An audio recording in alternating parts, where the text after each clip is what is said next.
Payne Jalen Carter now or later?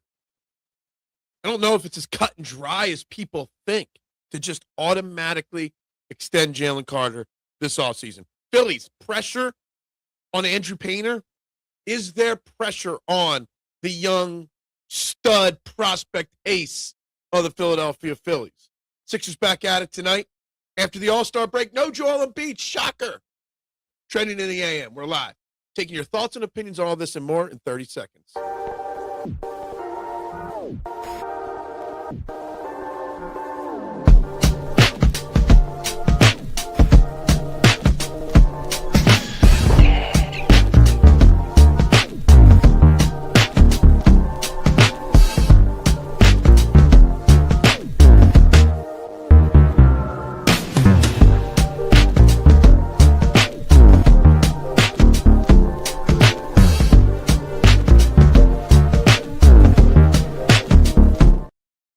And a very good morning, everybody. Welcome one, welcome all to Trending in the AM right here on the STT Sports Network.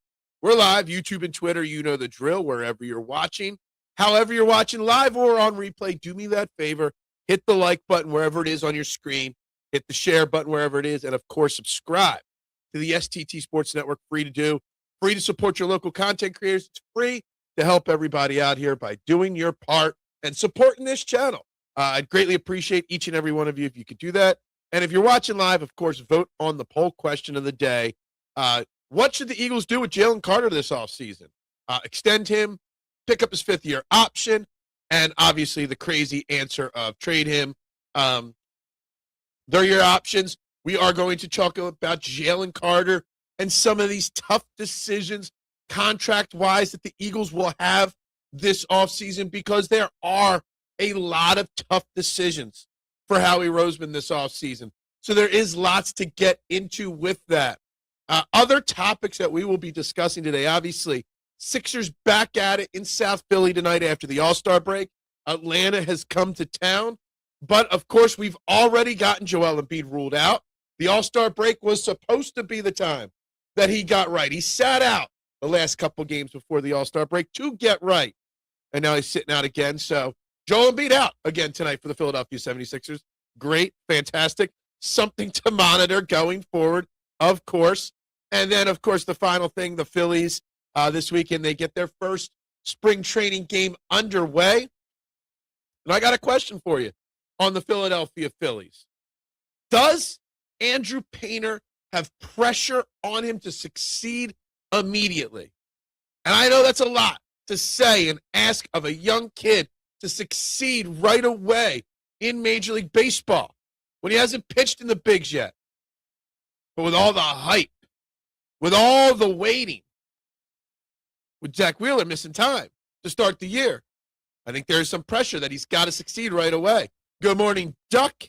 Good morning, Elephant in the Room. Good morning, Adam. And, of course, good morning, Robert, to all of you. Great to see you in the chat right away.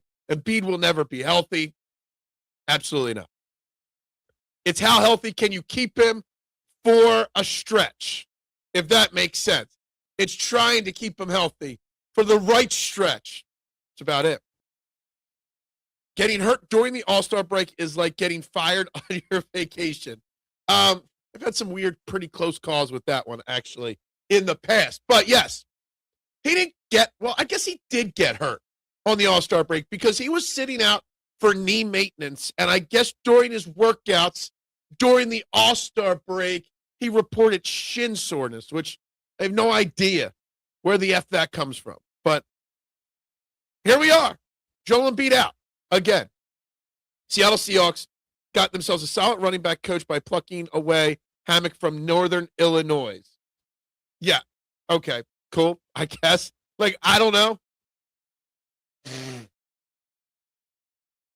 Not really tracking the running back coach for Seattle or Northern Illinois. Not really my wheelhouse. I think if you wanted to talk Seattle Seahawks and their running back game, it's what do they do with Kenneth Walker, the reigning MVP of the Super Bowl, who they seem not too thrilled with extending. There's a lot of really interesting, weird, not just with the Eagles, free agent stories to discuss this offseason. Obviously, I'm putting Jalen Carter on the table today because I think Jalen Carter is an interesting topic because you've got multiple routes. We were in the Jalen Carter conversation last offseason with Jordan Davis. And Jordan Davis, they took the pick up the fifth-year option and let it play out. And Jordan Davis went from having that second contract be a $25, $30 million contract to playing himself into an $80+ million contract. Now, Jalen Carter, by all reports, his extension right now would cost you about $140 to $150 million. You pick up his fifth-year option, let him play next year, there's a chance that price goes up significantly next year. But you have to also wonder about the shoulders. You got to wonder about the immaturity. Got to wonder, at 24 years old, he's already played a lot of snaps, that those shoulders aren't going to deteriorate fast. You got to wonder if he'll ever mature. Jordan Davis didn't really have that maturity till after 3 years. Year 4 is when Jordan Davis matured. So what do? I think there's a lot of risk in giving Jalen Carter an extension right now. But I also understand if that risk fails and he becomes even better, you might not be able to retain some other players long term. I think John Middleton is behind all this with Bryce Harper. He was telling Dombrowski to get Bryce motivated and to see if he can get the rest of the guys going too. That's an interesting little philosophy. John Middleton's the one pushing this. I don't know. I think Dave Dombrowski and the entire Dave Dombrowski, Bryce Harper situation this offseason started at the very beginning of the offseason after the Phillies got eliminated. Was it like 2 days, 3 days after the season ended for the Phillies? I just think Dave Dombrowski was upset, frustrated, and voiced his opinion too honestly to the media. That's all I think it was. Now, it was wrong, and a guy of Dave Dombrowski should know better, et cetera, et cetera. I just think he voiced his frustrations, in the heat of the moment, and that's why we got there. Robert says they should give Jalen Carter an extension. Most likely they should. Absolutely. Trading him, as I've suggested, it's crazy, right? But if you don't give him the extension, you might got a little bit of an out. You might have a little way that if the immaturity continues, if he doesn't grow up like Jordan Davis, if he does not stay healthy, you've got an out. If you don't, what's up, TMC? How you doing today? Let him continue to earn it. Nooms, that's a huge, huge thing to do, right? And I get that idea from you. And I know you're going to go into those shoulders and stuff like that. I'd talk about snaps for 3 years straight that he's played. You let him earn it. You pick up that fifth-year option. You take the risk that he plays above his level. And that $150, $140 million turns into $180 million next offseason. Howie Roseman likes to pay people early. Save some money. He didn't do it with Jordan Davis. It's backfired and cost him big. Does he pivot and go back to pay him early, Howie? I don't know if he's willing to take that chance. I would extend Jalen Carter. He's too good to let go. I mean, yes, we've suggested the trade Jalen Carter thing. I mean, think about it this way. Would you like to pay Jalen Carter $150 million or trade him for a Pro Bowl level player and 2 first-round picks? I don't know. Probably not, right? But you got a lot of people to pay. Somebody big over the next 5 years, whether it's Jalen Carter, Jordan Davis, Quinn Mitchell, Cooper DeJean, Jalen Hurts, somebody big that we love. A.J. Brown, Devontae Smith, not Jalen Hurts. He won't be gone unless people push him out. One of those guys, one of those big young stars is going to go because you're going to run out of money. despite the cap going up. If you extend Carter, can you do it with Davis? Yeah, I mean, yes. They actually extending Jordan Davis frees up a bunch of cap room so you can sign Jalen Carter or some of the other free agents you need. So you definitely can sign both right now. It does, handcuff you maybe a little bit next off season. Okay? That's the thing. Extending Jalen Carter now will get him locked up cheaper. Extending Jalen Carter now saves you this year and next year on the cap. Then his cap hit wouldn't jump for a couple years. But what if those shoulders are really degenerative and the problem persists or gets worse with them? Then you're locked in. If it turns into $100 million, $80 million, that's a problem I'm willing to deal with. And you know what, Noobs? I knew you'd either bring the fifth-year option or the trade him angle to the conversation today on Jalen Carter. And I agree. It's a problem that he would have to deal with, and I get that. I personally don't know how you solve that problem when you cross that bridge. And if he's worth here's a thing on the trade side of things. If you try to trade him now while he's worth $150 million, you say you get 2 firsts and, say, a player that could start right away. Or when he's worth $180 million, are you going to be able to get the same? Probably, maybe even more. I don't know. I think the Jalen Carter situation is fascinating. Pick up the fifth-year option, Mr. says, for Carter's fifth-year option. It's 27 point. I have the exact number lined up here somewhere. $27.2 million is his fifth-year option because he was an all-pro last in 2024. He can't be scuffed at that kind of a. It's another angle to look at on what to do with Jalen Carter. You got to take into account that Jalen Carter's agent is Drew Rosenhaus. Drew Rosenhaus might know that Jalen Carter's value is at an all-time low right now. I mean, we're talking $140, $150 million as an all-time low. But think about it. Drew Rosenhaus might tell Jalen Carter, just let them pick up your fifth-year option, play another year, and then next year, you'll get 180.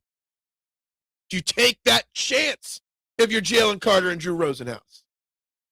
With those shoulders. We're a quarterback factory. Yeah, no. No, we are not. Someone will have to be traded, but by then we'll have another Super Bowl under our belt, and we could do that without, that's true. Well, I mean, we will never go into a rebuild mode, so to speak. You do whatever you can to keep this core together for at least 1 or 2 more years. You try to get one more Super Bowl trophy in the case, and then you deal with the cap issues later down the line. I think it's fair, Duck. If they're in on Max Crosby, I say Jalen Carter and free up more money to bring him in. Look, there is another angle Adam brings up on the Jalen Carter situation. Obviously, the Eagles are going to be rumored with Max Crosby, Myles Garrett, and Trey Hendrickson, and every elite edge rusher in football. Now, I'm not in on Max Crosby personally. I don't think he fits Vic Fangio's system. And while Myles Garrett doesn't fit his system, Myles Garrett is so elite that you change your system for a Myles Garrett. I don't know if you change your system for Max Crosby. But right now you got Nolan Smith and Jalen Sutton. That's it on the edge. You need edge help. You always need edge help in the NFL. Jalen Phillips, who we want to see return. I'm seeing projections of 4 years, $90 million, 5 years, $100 million for him. That's what top edge guys that are 26 years old make. So you've already written yourself out on him. You trade Jalen Carter for Max Crosby straight up. Maybe the Raiders throw in a draft pick. Yeah, Raiders would definitely have to throw in a draft pick. Just saying. I think it's an interesting conversation. Howie will most likely have to rework 4 or 5 contracts this offseason. Now, I don't know how that works on restructures at Big Al, but I saw somebody, I think it was Anthony DeBona, share somebody's work that shows that they only have a few contracts that they can rework. You're only allowed to rework certain contracts so many times.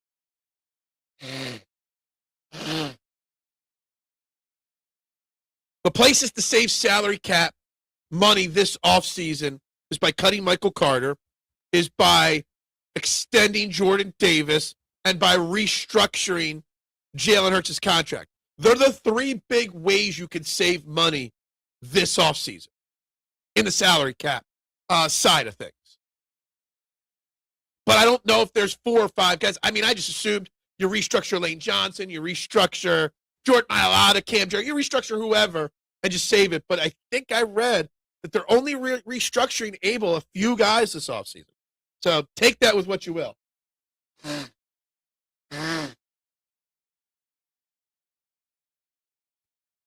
I am no cap expert, so Davis will probably be at $80 million over 4 years. Yeah, a lot of predictions have Jordan Davis 480, 485, somewhere in that range.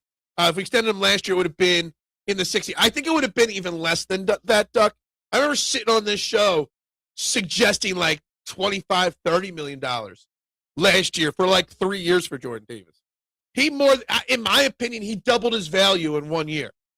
Now, Jalen Carter can't double his value, so to speak, but Jalen Carter can improve his value significantly. Crosby will not be here. He will not be here, Robert. I would be shocked if Howie pulled the trigger on what it will take to get Max Crosby. Shocked if he did that. Absolutely. Good morning, Joseph. Any concerns with maturity? That is why I've brought Jalen Carter's into the conversation. I mean, I'm the one that's getting crushed on Twitter. You're on Twitter all the time. You see the tweet I made a couple days ago about Jalen Carter trade. And I know Nooms says I'm not the only one or the first to say it. Well, it sounds like it based off of what that thread on Twitter's reactions are. I suggest that you trade, not trade him. I suggest that you explore the idea of trading Jalen Carter. Why? Because of maturity. Why? Because of the shoulders. Why?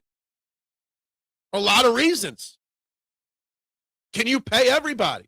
You got Jordan Davis as the leader. Moro Jomo's young, rising, growing.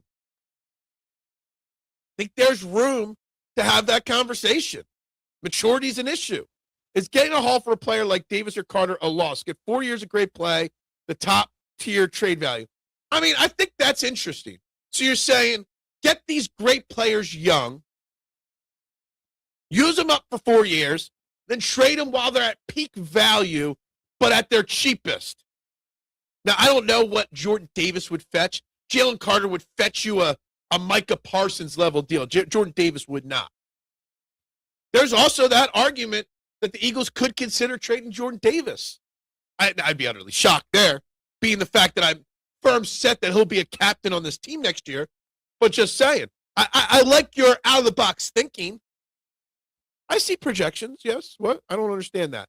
I'm cool with moving on from Jordan Davis. Jordan Davis, see, I think there's more to Jordan Davis than just on the field. Jordan Davis is one of the leaders in that locker room, the self-proclaimed juice man. I don't know if you could trade a captain, a future captain on this team at this point. I'm so happy that Jordan Davis found his optimal playing weight. He's a good football player. Yeah, I mean, obviously he got into great shape last year and maintained it. Now we'll see what next year looks like in the game shape form, but absolutely so am I. I love the personality in the player and putting great physical, form behind him. It's great. 3 days of Bryce Harper bickering will never end. Look, you're the one that brings up Bryce Harper, not me. All right? I'm planning for my Phillies conversation to stick to Andrew Payne today and what kind of pressure and expectations we should put on the young kid. I'm ready to move on from Bryce Harper. Let the Bryce Harper drama go by not talking about it. If people stop talking about it, then it'll stop happening. Howie Roseman will always figure it out. Robert, I absolutely agree. I also am very scared for that thought process because think about it. There's only 9 likes. We've got 17 people watching. By the way, guys, hit your like button. There's a lot to figure out. We were talking about Nolan Smith's, or we're talking about Jalen Carter's 5th-year option or extend him. Nolan Smith's in the same shoes, too. What do you do with Nolan Smith? You can't extend Nolan Smith. I don't even know if you can pick up his 5th-year option Nolan Smith. Talk about injury issues and concerns and not living up to the hype. What do you do with Nolan Smith? Nolan Smith's performance over his career so far is exactly why you've got to talk about a Max Crosby or trade for midseason a Jalen Phillips. Howie Roseman's got a lot to figure out. Then after this year, then you're going to have to talk about Quinion Mitchell and Cooper DeJean. Finally getting into Phil's drama, and now we're back to Eagles drama. I don't think there's any Eagles drama right now today. I think this is just a fun conversation. And if you want to talk Phillies, I'm more than prepared to have a conversation about what expectation should we have for Andrew Painter. This guy has been untouchable for 4 or 5 years. This kid has been the next can't-miss ace of the Phillies for 4 or 5 years. Laughed at every time I suggested trading him for Shohei Ohtani or any elite star at a deadline. Zach Wheeler's out for the first month, maybe more of the season. Taijuan Walker's a starter on this rotation. Will Luzardo or Sanchez regress? Well, all that directly puts pressure on Andrew Painter to succeed. Last year, everyone's like, oh, he's a bust, obviously, because he was terrible in AAA last year. Well, they've worked on his mechanics. They've done some tweaking. To me, Andrew Painter needs to come out and dominate right away. This can't be a 4.8 ERA rookie year for Andrew Painter. He needs to come out and be lights out. He does. So does Justin Crawford. Does it bother anyone that many of these players played hurt when they're obviously hurting the team doing so? Or does this speak to other issues or roster depth or too much trust? So you're saying, I'm not sure why it bothers you. Are strength and conditioning, maybe it's a problem? I don't know. Are they hiding their injuries? I don't know. Are the coaches not picking up on the injuries? I don't know.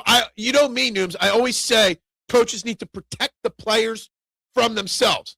I think it's mostly an issue with roster depth. This past year, the depth on this, I've said it many times, that Howie Roseman had his worst offseason in a while last year. The roster depth wasn't there. I think that's the biggest part of it. But it's still on the coaches to protect the players. It happens on every team. You just see it here because you're here. I mean, it could be that. Jordan Davis is much more mature than Carter. Absolutely agree. Juergens all year, Dickerson half the season, Carter for a third of the season. The trench is hurt, and they will need to maintain their focus. Look, I love all the videos of Cam Juergens getting, where'd he go, Colombia, to get special stem cell treatment, healing and stuff like that.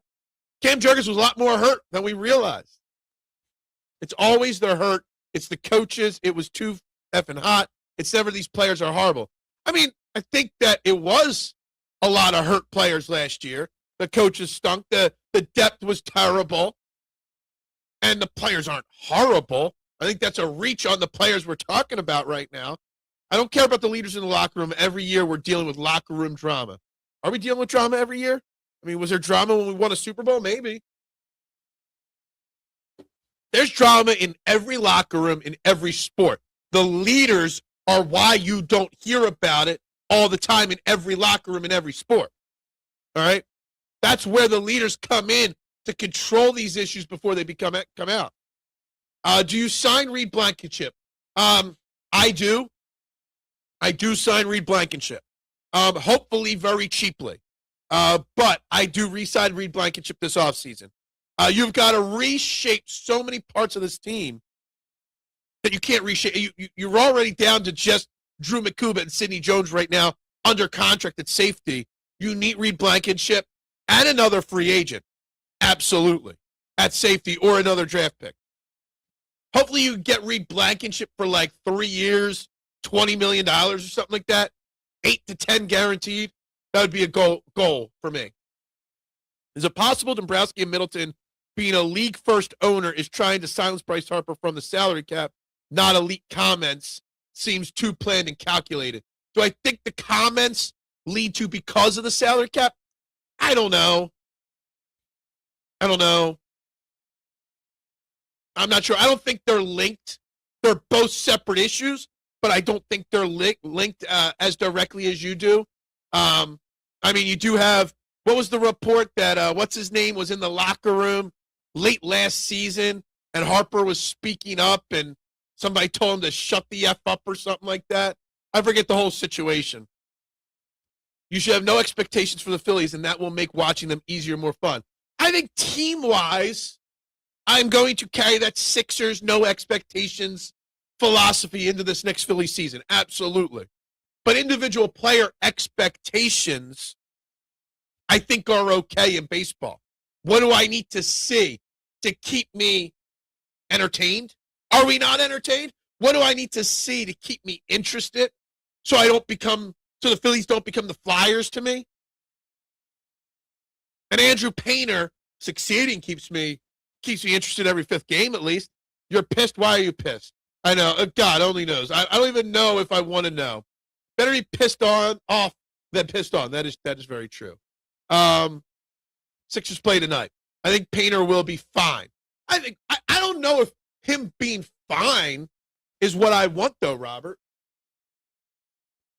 I think what I want with Andrew Payne, I don't know if I necessarily need to see Rookie of the Year level performances from Andrew Payne, but I definitely would like to see a Rookie of the Year contender out of Andrew Payne.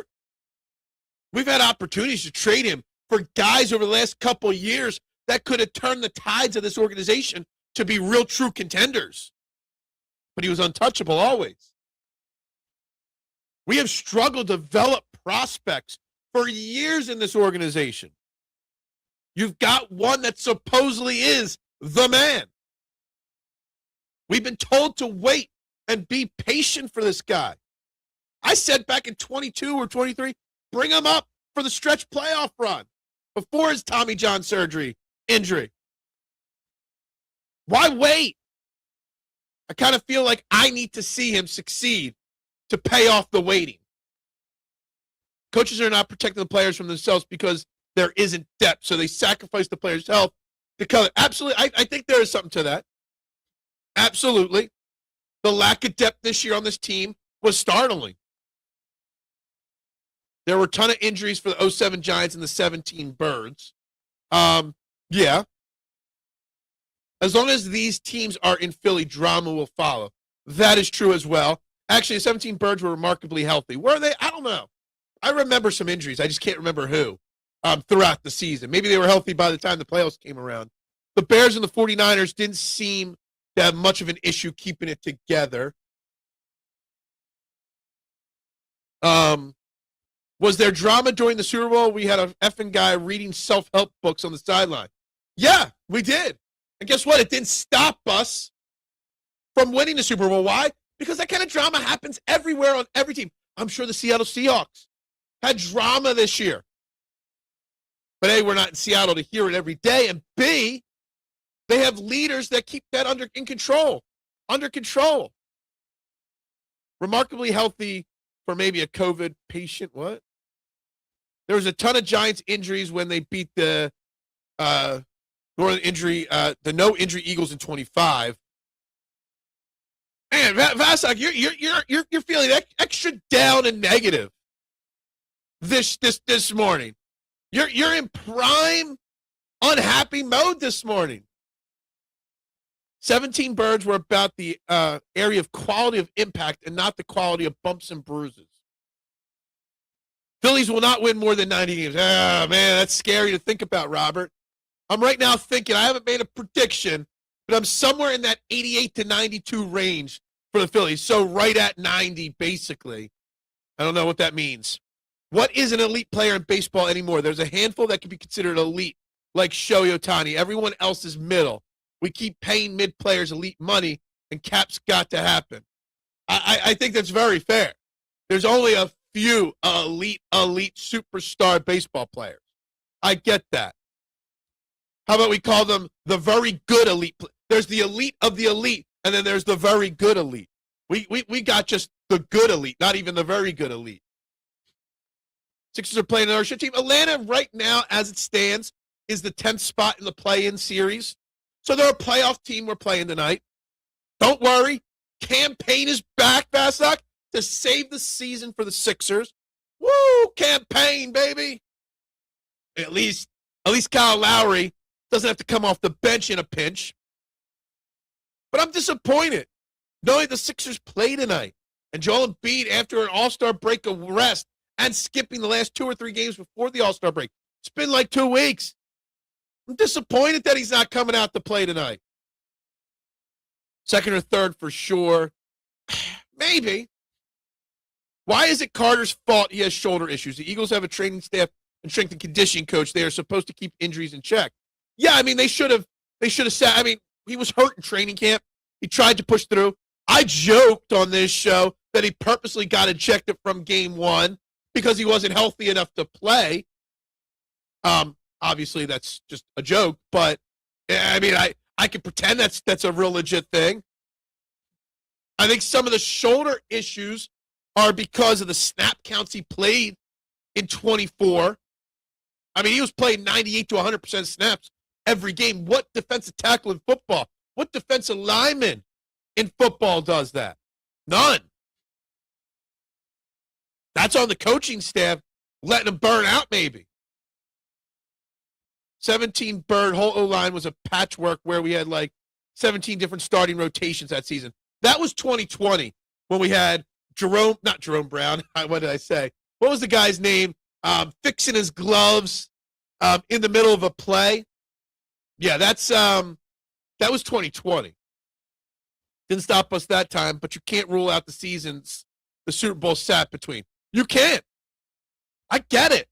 Look, I know there's drama on this team. There's drama on every team. There always is. There always will be drama out there.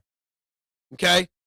It's the leader's job to curtail it, to shut it up, shut it down.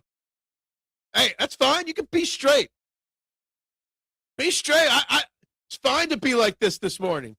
17 had a loss of Sproles. Our quarterback came out for the year. We lost our left tackle. We had a few key injuries. Yeah, I mean, we did lose our starting quarterback for the year. That is a key one right there. Harper, Schwarber, and Turner is elite. No. Elite in the Shohei Ohtani, Aaron Judge, Paul Skeens. Like, actually, the elite of the elite are mostly pitchers anyway. No.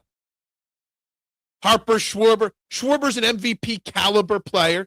Turner's an all-star player. Harper is still an all-star level player. Are they elite? No, I think elite classifies like a real legit chance at an MVP every year. I think they're more all-star level players, which is still really, really good. But they're not elite anymore. The second you qualify elite, then the word work elite has no meaning anymore. Elite is the exceptional without exception. Yeah, I think we throw the word elite around way too much in sports. Starting quarterback, defensive signal caller Hicks. So I forgot Hicks was hurt. Special teams captain Margos, that was true. Third down back Sproles, Peters. How he gets the credit for filling holes. Yeah, I mean, look. And the problem was this past year how he didn't have the next man up ready to roll, right? He didn't have the depth to fill in for Hicks or Margos or whatnot. It was a totally different success in filling those holes. And the old Sixers are back. The old Sixers are back. That's why no expectations is great for the Sixers. Because who cares? So Howie must take bullets this year. Howie needs to do something. Howie needs to make sure he doesn't make the same mistakes again. Howie needs to make sure he targets the trenches offensively and defensively massively. That is what Howie needs to do, and we know that. And I'm pretty sure he knows that as well. He knows he can't have an offseason like last year again. He knows that. Guys, we've been between 13 and 20 people watching all morning long. We've only got 10 likes on the video, guys, even though there's 16 votes on the poll. If you have not, hit that like button. Help that algorithm grow. Let's boom. Let's boom. You try taking on double teams from giant men, and you see if your shoulders don't hurt. I know, crazy. Look, he played in 2024 literally like 98% of the snaps. There was like a half a dozen games where he played 100% of snaps. 299, 310. I don't even know what Jalen Carter's weight is these days. 320. Pound guys like that do not play 100% of snaps. And he did. And you got to know that takes I don't even know if he was just taking double teams. He was taking triple teams. And I know phrasing on he was taking it triple teams. Drama crushes the best teams. Sometimes it elevates a team. Sometimes drama can bring a team together as well. It brought it together in 24. It did it in 25. Will the real Eagles please stand up? I think Schwarber is the closest to being elite out of those three at this point in their careers. I think all three of them are future Hall of Famers. Well, Schwarber, probably. Harper, definitely.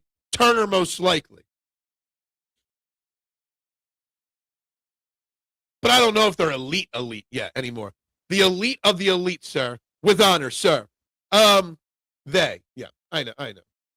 Phillies 98 wins and World Series appearance. Adam drinking the Rick Kool-Aid this morning. Wow. 98 wins. Let's think about this. For the Phillies to win 98 games this season, what has to happen? For the Phillies to win 98 games, everybody's got to be healthy.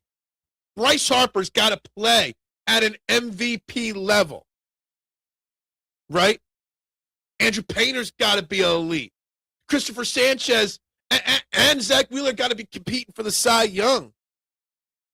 Man, we got to have 2 or 3 guys in Cy Young consideration and 2 guys in MVP consideration for us to win 98 games. I mean, we won 96 last year. And hell, even winning 98 games, what does it mean? It's just 98 games you won. Are you confident, Adam, that winning 98 games gets you a World Series appearance? I don't know. Don't start this again. Seriously. The players causing the drama are the ones that think they are better than anyone. Look, I get that, and that is true. In a vacuum, that statement is true. But those players you're talking about, mainly A.J. Brown probably. Wide receivers are divas. Quarterbacks are divas. Cornerbacks are divas. I want my elite players to have the swagger in football that they think they're better than everyone else. I don't want a quiet, calm, demeanored wide receiver that doesn't want the ball, right? If you have an elite wide receiver that doesn't care if they catch passes, they're not an elite wide receiver then. There's not a one elite wide receiver that says, no, I don't need the ball. Throw it to Johnny Wilson this drive instead. Coach, take me out and let Paul Turner get a drive in. That's not what elite wide receivers do. I mentioned yesterday that the NovaCare complex is now going to be known the Jefferson Health Training Complex, and a couple people started to try to make this political about Thomas Jefferson in the chat. Then I got told I was gatekeeping because I didn't put certain comments up on the screen, which I did. I just didn't comment on them, but whatever. So we can't talk about Thomas Jefferson on this show anymore. What's your plan for the NBA to stop all the tanking? There are suggestions to make all rookies free agents. I don't know how you stop tanking in the NBA. Teams will just find ways to hide the tanking.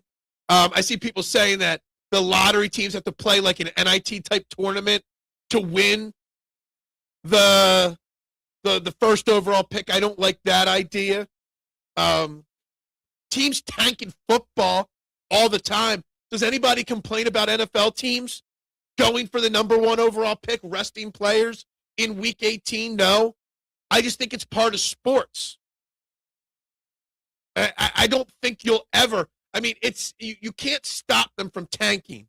Maybe you could put differences in how contracts are structured or whatnot, so that teams can't, I don't know where I'm going with this here. I'm trying to formulate this on the spot here. I don't think you could stop tanking, but there's got to be something in season you could do that encourages them not to. You got to find a way to encourage them not to. But there will always be tanking in all sports. The rotator cuff is not meant to take that kind of workload. You know this more than most. Exactly. Is Harper Hall of Fame? Harper is already in the Hall of Fame. Harper can hang up his cleats right now, and he will, without a doubt, be a Hall of Famer. Absolutely. The Vanilla Gorilla better level up before it has a nasty ripple effect. Absolutely. Absolutely. There is one of those depth pieces that weren't depth pieces last year that caused Jalen Carter to have to play through injuries, right? Because the depth decisions Howie Roseman made last offseason didn't work out. He proved he's a mere mortal, right? Good morning, AK. What's happening? Hope you are well this morning. Strength and flexibility coach need to have a long session with AJ and show how badly the excessive bulk. We're back on the bulking up from AJ Brown conversation. Look, I get it. It's a thing. It really is. And the more I look at it, the more I can tell that you're right on it, Nooms. And I don't know how or why or what made AJ Brown bulk up the way he did. Most elite National League teams for 2026. My most elite team. Acuna, Soto, Ohtani, Harper, Machado, Turner, Marte, Smith, Corbin. Phil's got 2 players on my team.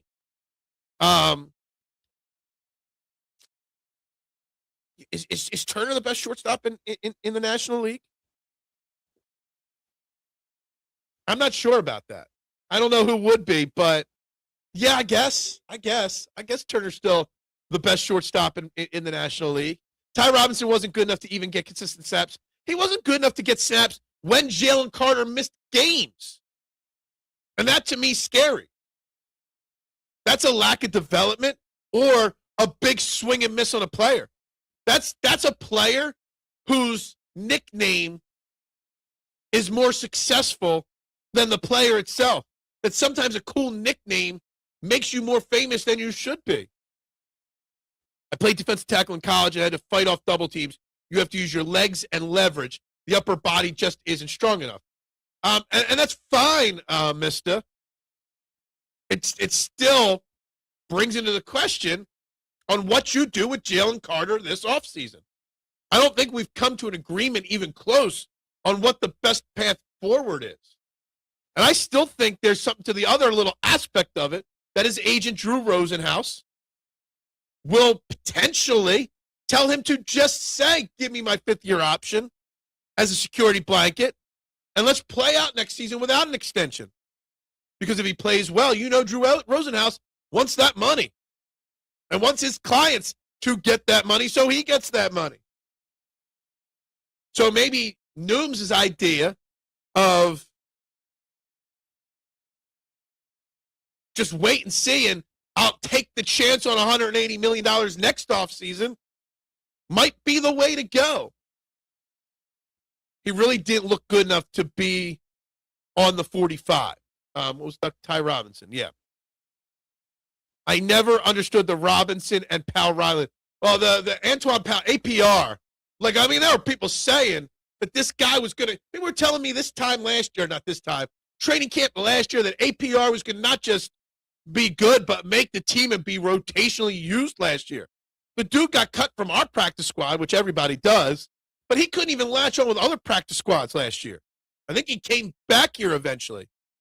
I mean, think about the depth issues on this Eagles team last year.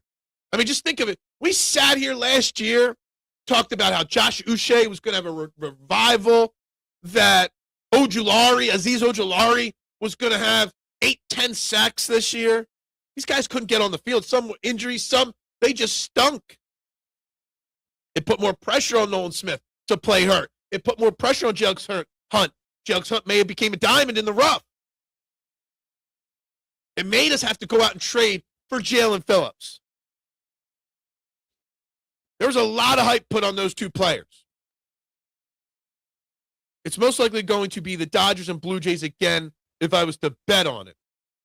It's tough to repeat in any sport, but not for the Dodgers for some reason.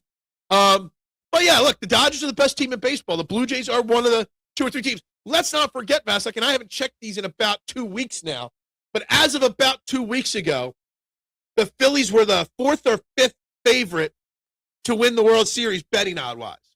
All right?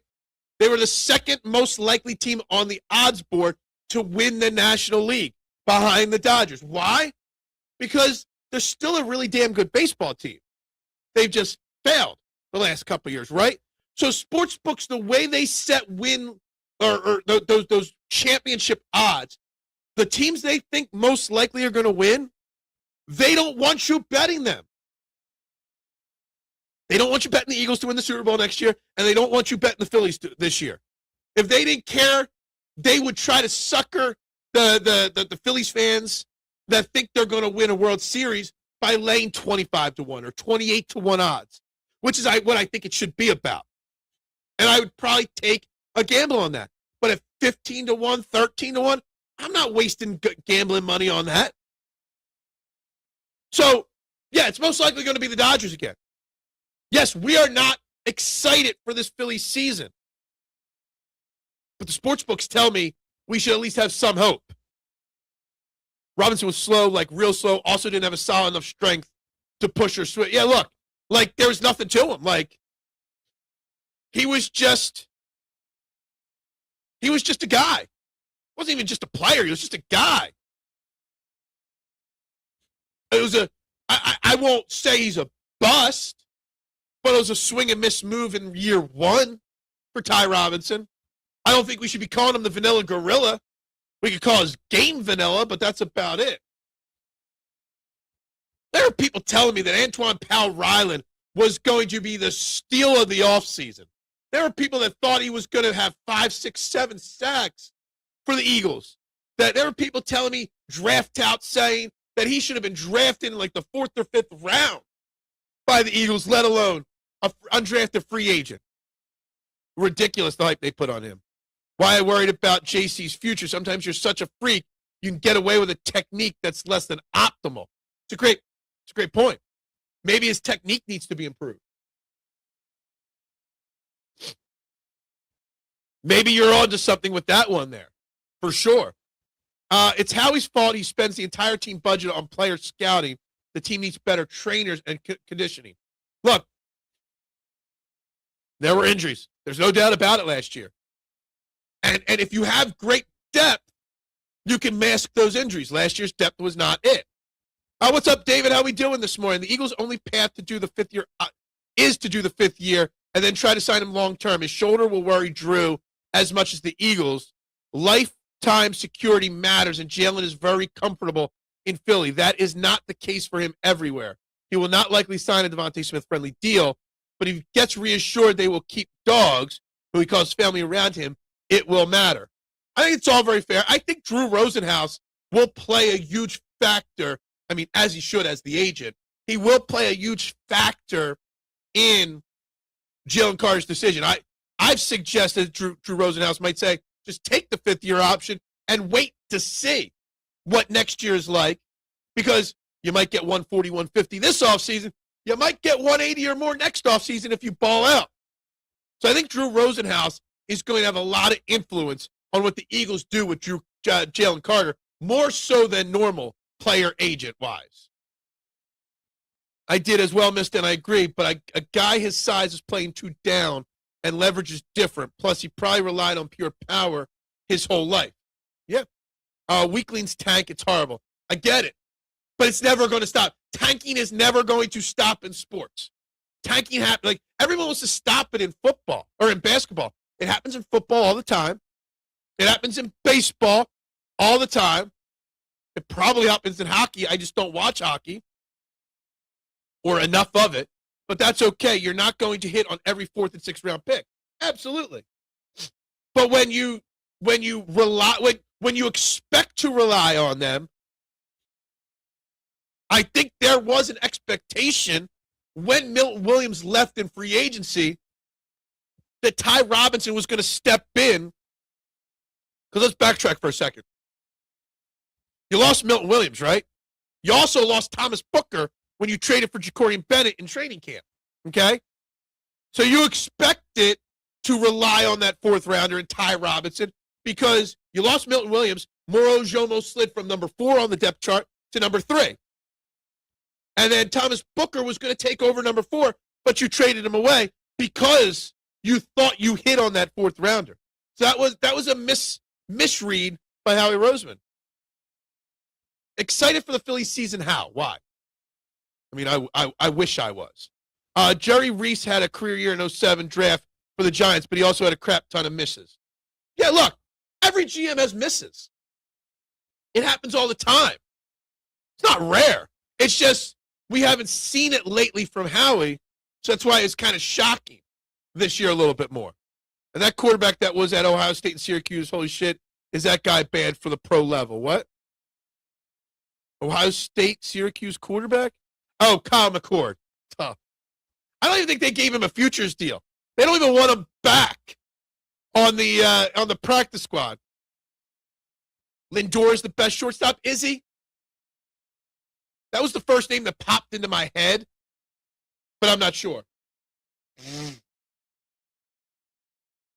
Maybe I'm blinded on that one. Didn't Lindor break his hand? Did he? I don't even know. Actually, yes, he did. Right before camp started, he did. That is right. Now I remember that. Should the Phillies trade Bryce Harper to the Yankees for Spencer Jones, Lewis Gill, and Jazz Chisholm? I do not know who Spencer Jones and Lewis Gill are. I don't know minor leaguers or prospects. Barely know my own, let alone other teams. I don't think the Phillies should trade Bryce Harper.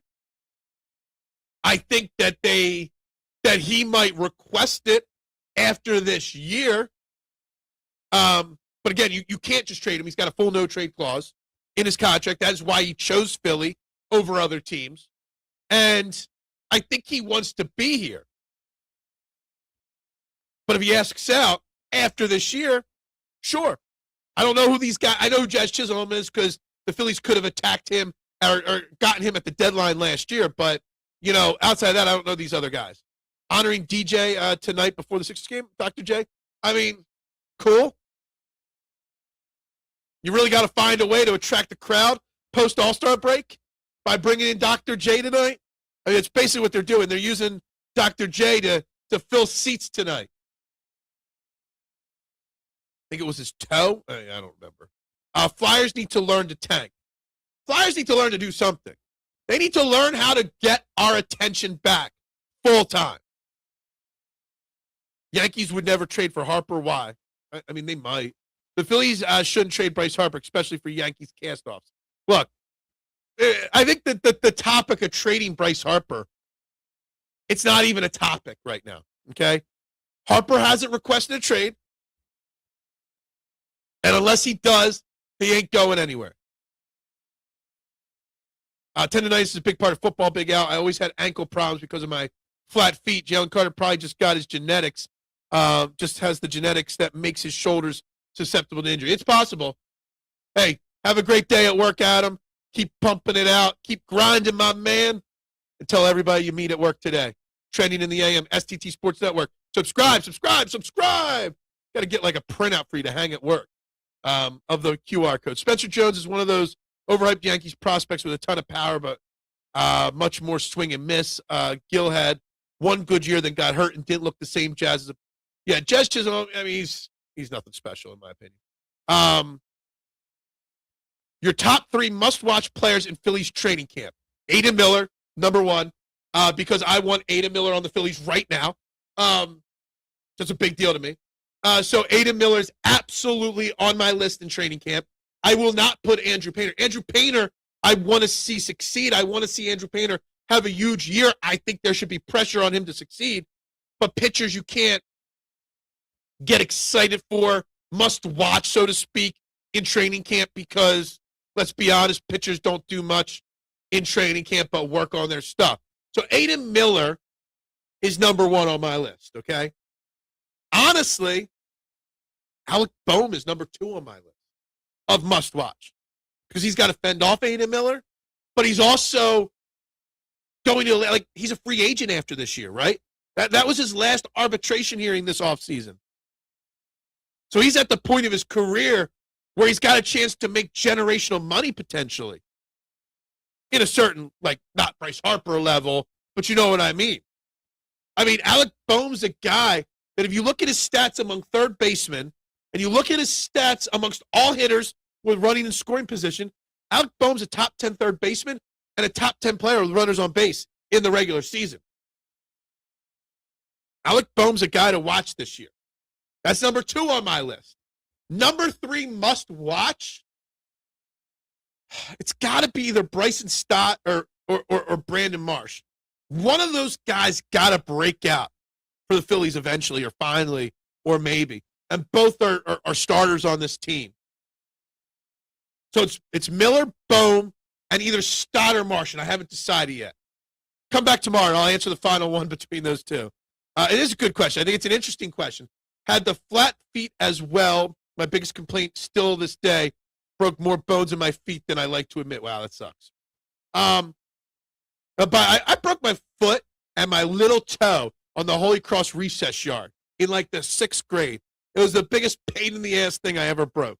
Because there's nothing you can do about it. That damn recess yard was hard as hell to play football on.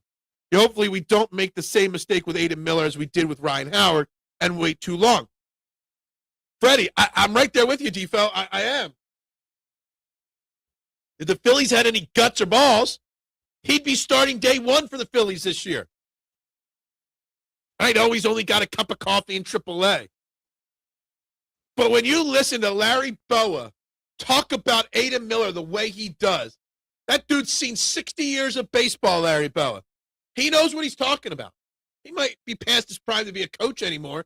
All he's good for is, a training camp helper. But, man, let me tell you something. When I listen to Larry Boa glow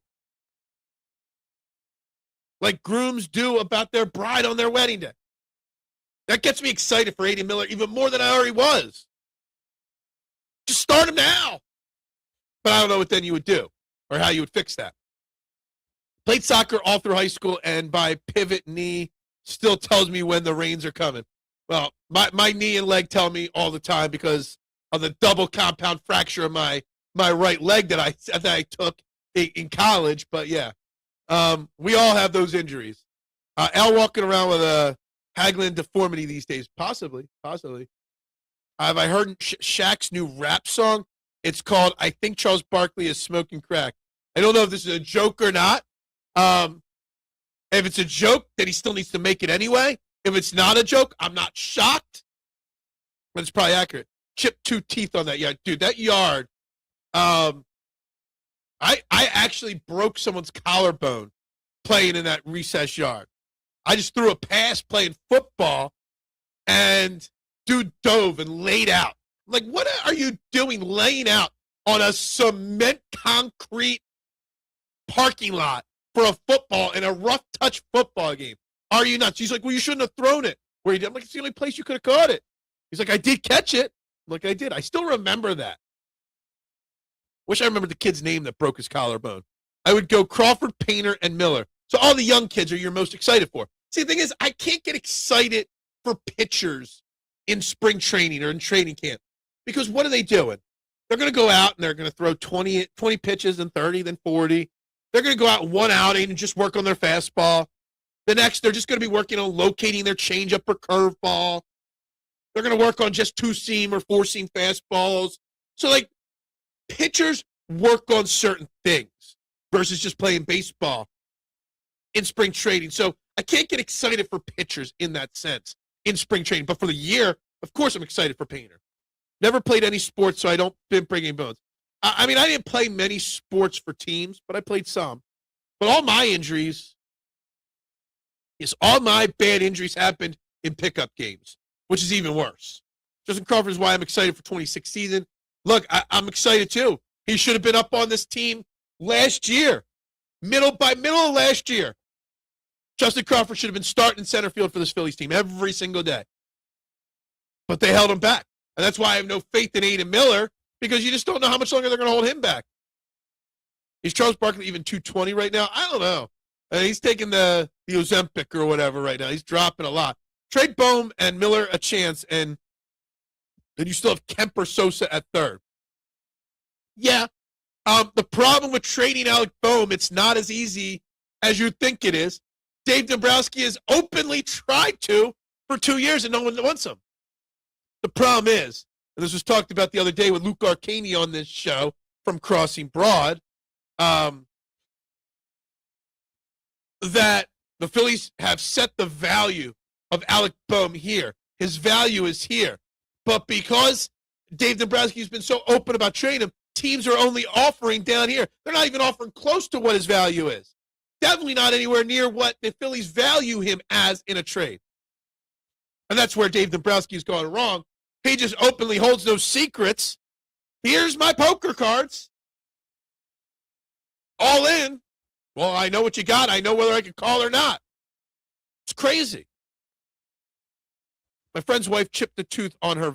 Oh, my God. Seriously. Anyway, with that being said, it's a great way to transition to the reset here. Guys, you're watching Trending in the AM right here on the STT Sports Network. Please, if you have not yet, hit the like button on the screen. Hit the subscribe button, the share button. We are at 15 likes in this video so far, 18 votes. That means a couple of you have not hit the buttons. Please do that. I'd greatly, greatly appreciate it. We are talking a couple very interesting topics today. We're talking Jalen Carter, what the Eagles should do with him and his contract this offseason. Trade him, sign him to an extension, pick up his fifth-year option. Right now, the poll question that's running live on the YouTube channel, extend him now is at 56%. Both pick up his fifth-year option and trade him, both are at 22%. And I'm shocked that the trade him has gotten as many votes as it has. I'm shocked by that. So that's what part one. We're talking part two, Andrew Payne, expectations. Should we hold him to a certain level of expectation in his rookie year? And what should we expect from him? I think that's topic number two on the thing. And Joel Embiid out tonight for the Sixers, but don't worry. Campaign is here to save the season for the Sixers. You got to love it. You got to love you come out of the All-Star break and still do not have a complete team. Will you be Here's a question for the final. Will you watch tonight's Sixers game? I don't know. I think they could have traded Bohm if they were willing to settle for middle relievers or a low-grade starting pitching prospect. I like Bohm and glad he's still here. He is underappreciated. I think he is underappreciated. I think his value is realistically more than a middle reliever or a starting pitching prospect. That's a low grade. The problem is, why would people give the Phillies anything more for him when they know they're trying so hard to get rid of him? If we wouldn't know it, if we were shocked that, oh my God, they traded out Bohm, wow, they got all that good, that'd be one thing. But we all are expecting it. But yeah, I think he's underappreciated. Alec Bohm would be fantastic, would be one of the most loved Phillies players if he was hitting in the 7 hole, even the 6 hole. But when you're a cleanup hitter, people expect more. When you're a third baseman, they want more pop. He's put in this position to fail every year by being hit cleanup. There was a time when they were hitting him in the 2 hole, too. Harper or Dombo gone next year. Dombo, unless we win a World Series, Dave Dombrowski will be gone next year. There's no doubt about it. He'll announce a retirement or something like that between, the last game of the year and at some point. He'll basically just be like, all right, I'm out. He'll be given the opportunity to gracefully exit Philadelphia, but he will be gone. Bohm is almost useless on a team with less talent than the Phillies. I think that's an interesting way to say it. That the top 10 third baseman in the league, the top 10 with runners in scoring position talk, that maybe those numbers are bloated because of the talent on the Phillies. Maybe. I don't know. I don't know how I feel about that statement from you. I think on any team in the right situation, used to his strengths, I think he'd be fine. Dombrowski is gone. I agree, Robert. Barring a World Series, even a World Series, he might just dip. After that, Dombrowski will have to leave the position for family reasons. Exactly. There'll be some kind of a line. Like same thing will happen with Rob Thompson. Bohm will never be a top tier player. I don't think anybody expects Alec Bohm to be a top-tier, player. But he's a really damn good player, and I don't think people realize it. I'm going to pull up Alec Bohm's stats here real quick, just to remind people of what he is capable of. Last year, he obviously had some injuries, only played 120 games, and it was just obviously his worst year. But he hit almost 290, last year. He had a 750 OPS last year almost, all right? And despite missing a bunch of games, he still had, 18 doubles, 11 home runs. But before last year, 2024, 97 RBIs, 280 average, 780 OPS. Year before that, 2023, 20 home runs, 97 RBIs, 274, 765 OPS. 44 doubles in 24, 31 doubles in 23, 2022 hit 280, 713. Loads of extra base hits. Obviously, second in Rookie of the Year is Rookie Year in 2020. Is he a great player? No. But he's a really good player. He's a really solid player. He's just in a bad situation. Bohm can hit when the pressure. So take him out of the 4-hole, put him in the 6-hole like Al says, the 7-hole like I say, and let him eat, let him cook. Problem is you've got no. It should be Garcia in the 4-hole probably. And then I guess you got to keep him in the 5-hole, but you put someone else in the 5-hole. You let Bohm be the best 6 or 7-hole hitter in baseball. Bohm plays an undersized game, yet he's a very oversized man. Thompson will just retire to have coffee and crawler at Timmy's. Absolutely. He's got to step away. It's time for retirement. Bohm is usually pretty good. He is, I think the number is top 10 batting average last year with runners in scoring position, Elephant. Amongst players with 200 at-bats or something like that. I don't like Bohm because he's been in the league for several seasons. He still doesn't become a solid cleanup hitter or fielder. Well, he's not become a solid cleanup hitter because he's not a cleanup hitter, okay? He's misplaced in the cleanup role. And he's not a great third baseman. He has gotten better at it. He has improved defensively. He has. But he should be a first baseman. We know that. We knew that in 2020 when he was called up. And I think he eventually would have become the first baseman if Bryce Harper didn't have to have Tommy John surgery. Bohm's biggest problem is he is Rhys Hoskins type streaky. I think he's better. He's not as streaky as Rhys Hoskins. I saw Rhys Hoskins' name in the chat from a distance, and I didn't even want to read the comment. I was hoping you weren't saying that he's a free agent. We should bring Rhys Hoskins back. I was hoping that wasn't going to be the comment. I'm just glad that wasn't it. I think Rhys Hoskins had more power and was more streaky. Bohm is a better pure hitter and is streaky at times. He's definitely not great. He could have been if he had more pop to tap into. Yeah, I mean, I think if Alec Bohm was in a different situation, Alec Bohm would be looked at much differently. Bohm will never be a Mike Schmidt third. Obviously, no one's going to be a Mike Schmidt third baseman. Mike Schmidt's the greatest third baseman of all time, Robert. Arguably the greatest Phillies player of all time. So, obviously, he's no Mike Schmidt. Bohm is not a third overall pick talent. Was Alec Bohm the third overall pick in an MLB draft? I had no clue on that. If that's the case, he's definitely not third overall pick talent-wise.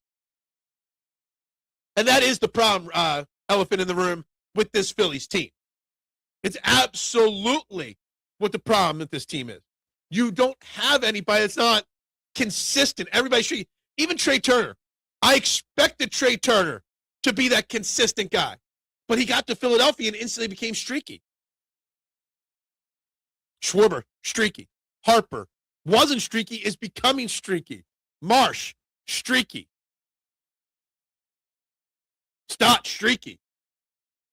Crawford and Dulce Garcia, we don't know. Hopefully they're not. Hopefully Crawford's not streaky. But it's like as soon as they get to Philly, they become streaky. For all Clintax's talk about controlling the plate, I found it all talk when he took Bohm. I mean, if you know anything about MLB draft prospects, you need to get a life. People that know all these prospects depth on football have no life. If you know the basketball prospects or the baseball prospects like that, that's crazy. Yeah, look, just kidding with you, but just that was my truth there. I think I missed something. Who brought up Thomas Jefferson? What did he have to do? Thomas Jefferson was a quick beef yesterday in the chat because I mentioned that the NovaCare complex is no longer called the NovaCare complex. They sold the naming rights to Thomas Jefferson Health. Is now the Jefferson Health Training Complex.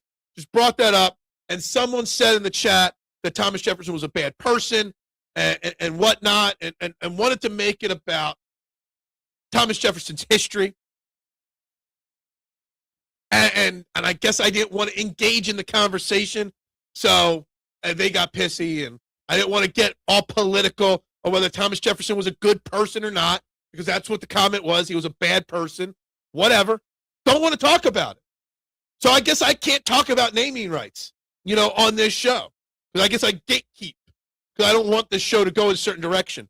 It doesn't matter what we think of Bohm. His family still loves him. His family, his girl still loves him. I hope. That was really the downfall of Alec Bohm. Was what's her name? Why can't I think of her name off the top of my head? Nolan? Erin Nolan? That blonde? That's his girl still? Man. He might not have the swagger at the plate consistently enough, but he's got the swagger off the field. That's all I'll say about that. Klentak might be my least favorite GM of all time, even over some of the Sixers GMs from the 2000s. Worst GMs of all time in Philly, man. Klentak would be up there. Yeah, Klentak would be up there. I'm trying to think. Billy King would only take the number one spot because he refused to dap me up when I asked him for one, very politely, at the Bellevue valet parking line. But outside of that, Klentak might be number one, Elephant. That's true. The ineptitude of the McFailure and Klentak era is still felt. Absolutely agree. I still blame that era solely for the ruination of Scotty Jetpacks. Scotty Jetpacks on a baseball team or a baseball roster this spring training? Whose camp is Scotty Jetpacks in this offseason? I'd be curious to know. I still hope. He's probably got to be like 60 years old by this point, Scotty Jetpacks. But I still hope for him to find a glimpse of hope and a chance in Major League Baseball somewhere. I had so much love and hype for Jetpacks. Again, a nickname getting added to a player before he proves whether he's capable of performing on a pro level or not, kind of like Ty Robinson. But yeah. Anyway, where are we at here? We're at an hour and 15 minutes. We got about 15 minutes left in the show today. I don't even know what else was brought up because I just went like this.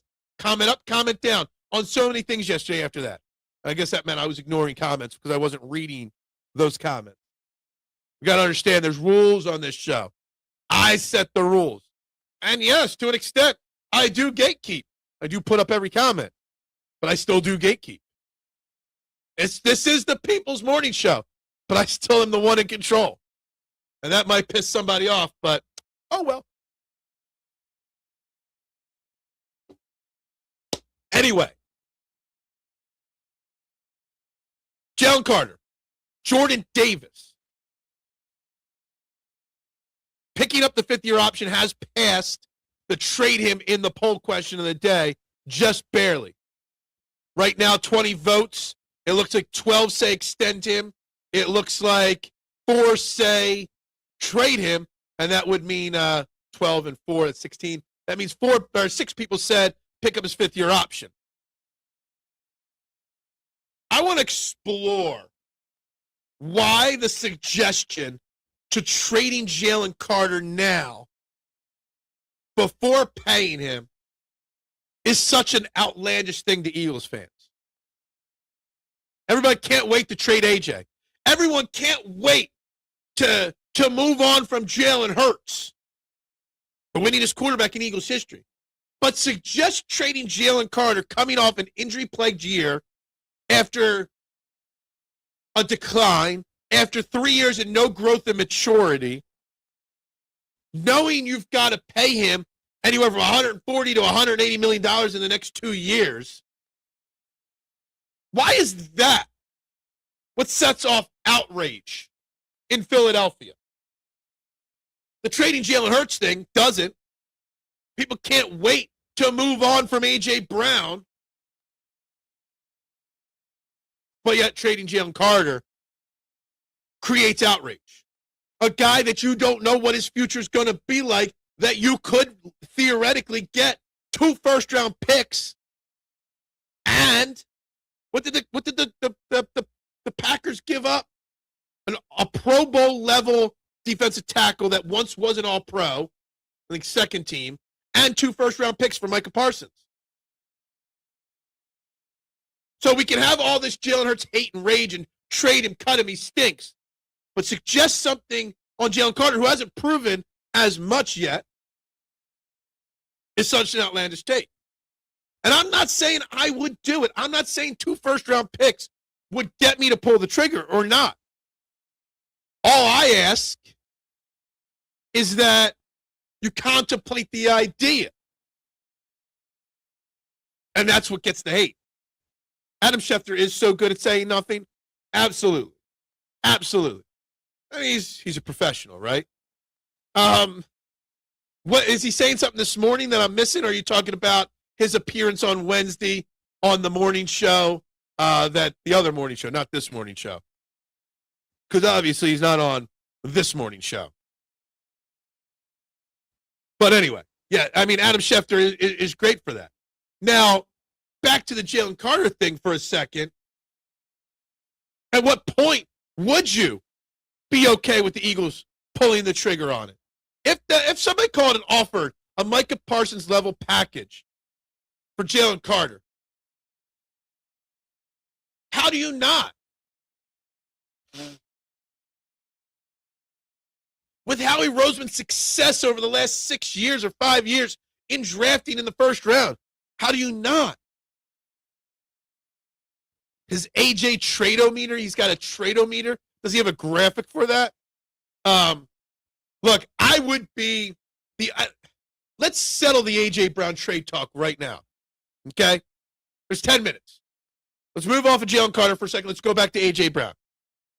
Unless AJ Brown absolutely demands out and publicly says, I do not want to be here, or unless someone calls Howie Roseman and says, here is a first-round pick, no exceptions, A.J. Brown is not getting traded. He's not. It's going to require a demand from A.J. or an overpay from another team. If Buffalo goes and says, hey, here's my first-round pick in 2027, plus take a pick of these 5 players, all of them are really good and young, he's yours. Outside of that, the Raiders call. I don't even know if the Raiders' first pick in the second round would cut it. Buffalo or New England calls and says, here's our first-round pick in 2027. Well, here the Raiders call and say, our first-round pick in 2027. Other than that, it's not happening. So a tradometer, the thought process, any of that, it's just not necessary to even think, because I really don't think they want to trade him. I believe Howie doesn't want to. Howie will think about it. Howie will. Here's another thing. We talk about extensions and this and that. Does a little bit more money make A.J. Brown happy? I don't know how you restructure his contract. I don't know if you can restructure his contract. He just got a restructure 2 years ago. I haven't even pulled up his contract to know. I will pull up his contract right now. A.J. Brown contract on Spot Track. Can you find a way to add a few bucks to his contract? There is an actual out here. You could, in theory. He's got 3 years left on his deal. I guess in theory you could. I guess in theory you could extend him, give him a few more bucks to make him happier. If money buys his happiness, maybe money and a longer-term commitment shows AJ you're committed to him. Also, on the flip side of trading AJ Brown and with the contract, how many wide receivers really thrive when they get into their third contract? Anyway, he's already into his third contract. Does a team want to take AJ Brown on at the point of a career when big-bodied wide receivers tend to wear down? AJ Brown's not going anywhere unless he demands to be traded. No, I'm not saying trade Parsons for Carter. The package Dallas gave up, or the package Dallas got to give Parsons to the Packers, right? That level. The Cowboys got 2 first-round picks and a player that was a Pro Bowl, former All-Pro player in Kenny Clark or whatever his name was. If a team called and offered you 2 first-round picks and a player that could play at a Pro Bowl level, not an All-Pro level, but a Pro Bowl level, would you do it? He got more money when Smith got paid because they were afraid he would be upset. So maybe he'd buy his happiness. Maybe. I don't know. I'd be scared to give him another contract extension. I'd be scared to give him more money. I hope JoJo doesn't have shin splints. He will need to start running backwards. Joel Embiid needs to sit these games so he can have a good 2 weeks with the All-Star break to get that knee maintenance good to go. All-Star break comes and goes. Well, now he's got shin issues. He reported soreness in his shins. Can knee trouble cause problems in your shins? I'm like feeling my shins, and I'm like, how does my knee affect my shin? Is there something up with Rick Moranis? I don't know. He got shrunk again, probably. Sixers game tonight. Yes, absolutely, Brianna. But no Joel Embiid tonight. Yeah, I think we had our wires crossed, right? Red. We cut the red wire instead of the blue wire, right, on that one. At work conferences all week, but wanted to show some love. Hey, muchas gracias, Mr. Steve. Hope you're enjoying Happy Valley while you're up there. Enjoy yourself. Tell everyone in that conference. Walk around with this YouTube channel and get everybody at that conference to subscribe, or I'm kicking you off a Fairway to Heaven. Find me 20 new subscribers, Steve, at the conference today, or you're out. You're done. You're dead to me. Matt Wolf gets bumped from the captain of the DTM list, and you take it over. Absolutely. Always love Mr. Steve. I always know Steve's always supported. Just like I always know Adam's always supported, even when they're not in the chat. Those are the OGs of the OGs right there. Always. My OGs right there. We do have the Jet. Where's K1? K1 hasn't dropped one question today about the Genesis Invitational. Go out, guys. Place a bet on Hideki Matsuyama or Jake Knapp to win the event or Tommy Fleetwood to win this weekend. I'm telling you, best thing to gamble on. Golf. I know it's crazy. Fantasy golf on DraftKings, 100 times better than fantasy football on DraftKings. It's amazing. Is it possible that Soldier Steve is related to Scuba Steve? I mean, maybe. Do man buns, are they hereditary? Because Soldier Steve's got a really weird man bun. Scuba Steve have a man bun too? I don't know. I know he's up in Happy Valley for a work conference right now. 17 likes, not bad. The algo has we peaked with Black Gritty on Monday. The rest of this week is kind of all over the place with the algo. Hey, it's the dead week in sports. I get it. Next week, there might not be any shows next week. There'll be some pre-recorded stuff next week for sure. But I'll be down in Fort Myers next week. I'm going to probably play some golf. Probably going to do a little of this, a little beach time. So we'll see what kind of content we pump out. I'll keep doing Eagles check in. I'll do some Eagles videos and some Phillies videos and maybe Sixers videos and even a quick one for golf next week. But I'm not going to be live every morning at 8 a.m. from Fort Myers. I could be at my in-laws' house. I know they have, those old people in that over 55 community. They don't like the noise complaints. I'll have to walk around to the neighbors and tell them to turn their hearing aids off. Wait, no show. There'll be shows. Will I go live every single morning at 8 a.m. from Fort Myers? No. But the flip side is there might be shows because my flight might get canceled with the snowstorm that's coming. Half the world's predicting 10 to 15 inches on Sunday. I'm sure my flight Monday morning gets canceled with that. There's also people just saying it's going to be a dusting to an inch or two, which on Sunday, which means my flight will be fine on Sunday. Trending on the beach. Maybe I'll do a trending in the PM next week. I'll do a couple pre-recorded. Who knows? We're sitting by the pool. Maybe I'll just, pop the laptop open and do a show. Watch out, Phil is starting to work the retirement time. Hey, I know I'm only 45, but I'm hoping the over 55 community lets me slide in 10 years early.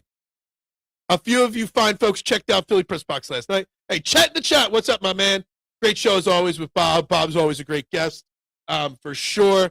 No snow BS. Yeah, look, I'm hoping for no snow. I don't want the snow. Even if I didn't have a trip coming up, I wouldn't want the snow. I do have something to beef with. I didn't even know about this until after the show. Chet was on the show yesterday promoting a beer, right? But it was wine. It was National Drink Wine Day. He should have had a glass of wine on the show with him yesterday. Not a beer. National Drink Wine Day does not deserve beer. Should I make Chet do trending in the AM for me every day next week? I don't think Chet could handle trending in the AM every single day as the guest fill-in host. I think Chet will lose his mind dealing with all of you guys every single day like me. It takes a certain type of personality to handle what I deal with every single morning. I drank wine. Oh, did you? Okay. I must have missed that part. I was in and out on the show last night. Chet in the AM. Chet, I don't think he can handle you guys and all your comments every day. He couldn't. It just wouldn't work.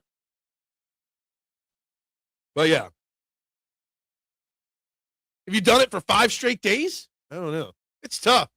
Putting up with you and Big Al, if you have done it for 5 straight days, I know you filled in for me. I don't know if you've done it for a whole week. But anyway, you are also a special breed like me.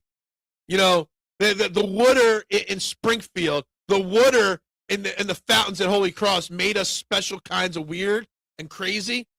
The steel thumb or the steel finger made us a certain kind of crazy. We're different breeds, okay? That's all I could say about that. Anyway, we're coming close to the end. What's on tap tomorrow?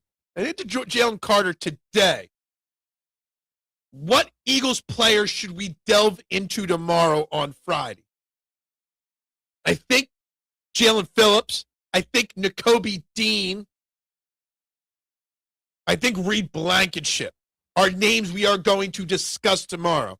Phillies-wise, Andrew Painter was today's topic. Maybe we dive deeper into Alec Boehm tomorrow. Sixers will recap the game, which I don't know if it'll be good or not. Oh, thank you very much, Robert. Trending on, you want me to do a show this weekend? Man. I don't know. I got to clean the house for the dog sitter on Sunday and a lot of snow shoveling. I was thinking of going live for the Sixers game tonight, but I don't know.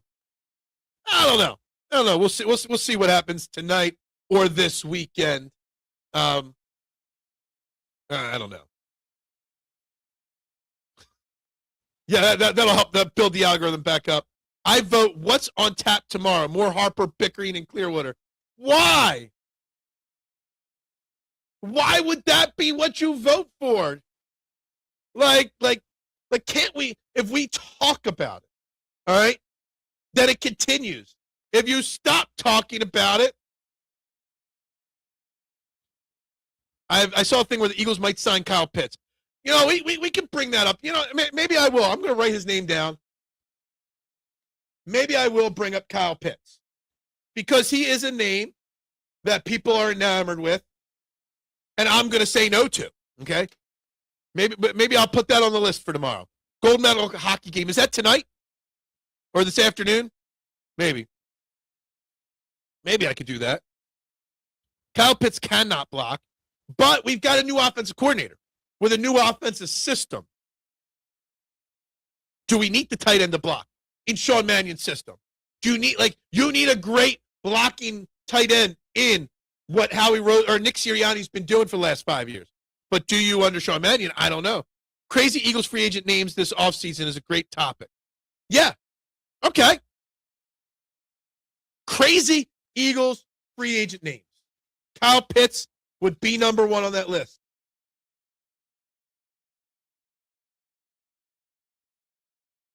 Wrote it down, and that might be somehow worked into the show. Sunday morning, 8:10 a.m.